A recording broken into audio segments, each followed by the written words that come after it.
Putin ने Trump को फंसा दिया। न उगलते बन रहा ईरान, न निगलते। मॉस्को से बना प्लान, वॉशिंगटन परेशान। नमस्कार, मैं हूं आपके साथ आयुषी गुप्ता। ईरान अमेरिका युद्ध में अब ईरान अकेला नहीं है, उसके साथ है दुनिया का वो देश जिसकी अमेरिका के साथ दुश्मनी जग जाहिर है। ईरानी विदेश मंत्री के दौरे के बाद जब पुतिन ने उन्हें आश्वासन दिया कि रूस उनके साथ खड़ा है, तो इस जंग ने नया मोड़ ले लिया। ईरान के सुर बदले हैं और वो एक बार फिर अमेरिका को आंखें तरेरने लगा है।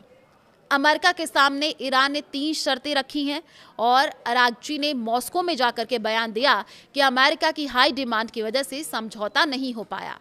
रूस सिर्फ ईरान के साथ होने की बात कह नहीं रहा। दरअसल जनवरी 2025 में मॉस्को में रूसी राष्ट्रपति व्लादिमीर पुतिन और ईरानी राष्ट्रपति मसूद पेशकियान के बीच 20 वर्षीय व्यापक सामरिक साझेदारी समझौते पर दस्तखत हुए थे। ये समझौता महज कागजी नहीं था। यूक्रेन युद्ध में ईरानी शाही ड्रोनों ने रूस की मदद की थी, तो बदले में रूस ने ईरान को सैन्य तकनीकी सहयोग, खुफिया जानकारी और प्रतिबंध बचाव का रास्ता दिया। इस गठबंधन ने ईरान अमेरिका टकराव की पूरी तस्वीर बदल दी। जी हाँ, ईरान रूस की दोस्ती का युद्ध पर असर। पहले ईरान अकेला था। अमेरिका और इजरायल उसके परमाणु कार्यक्रम, बैलिस्टिक मिसाइल और क्षेत्रीय प्रॉक्सी नेटवर्क को निशाना बनाते थे। 2025 के जून में इजरायल के साथ 12 दिन के युद्ध और 2026 के फरवरी में अमेरिका इजरायल के ऑपरेशन एपिक फ्यूरी जैसी कार्रवाइयों में ईरान की हवाई सुरक्षा कमजोर साबित हुई थी। सुप्रीम लीडर अली खामेनेई की हत्या जैसी घटनाएं ईरानी व्यवस्था को हिला गई, लेकिन रूस ईरान साझेदारी ने अब युद्ध को महंगा और जटिल बना दिया है। कभी छिपकर तो कभी डट करके मदद की। देखिए, सबसे बड़े बदलाव दोनों देशों के सैन्य क्षेत्र में आया। समझौते में सुरक्षा, रक्षा सहयोग और संयुक्त अभ्यास शामिल है।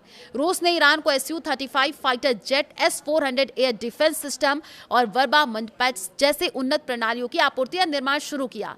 ईरान ने रूस को हजारों ड्रोनों की सप्लाई की, जिसके बदले रूस ने यूक्रेन युद्ध के अनुभव से ईरानी ड्रोन रणनीति को बेहतर बनाया। सैटेलाइट इमेजरी, टारगेटिंग डेटा और स्वाम अटैक तकनीक साझा की गई। रिपोर्ट्स में यह बताया गया कि 2026 के युद्ध में रूस की ओर से दी गई खुफिया जानकारी ने ईरान को अमेरिका ठिकानों पर सटीक हमले करने में मदद की। अब ईरान के पास लेडेड एयर डिफेंस और anti access area denial A2AD क्षमता विकसित हो रही है, जिससे अमेरिका इजरायली हमलावर विमानों और मिसाइलों का खर्च और जोखिम कई गुना बढ़ गया है।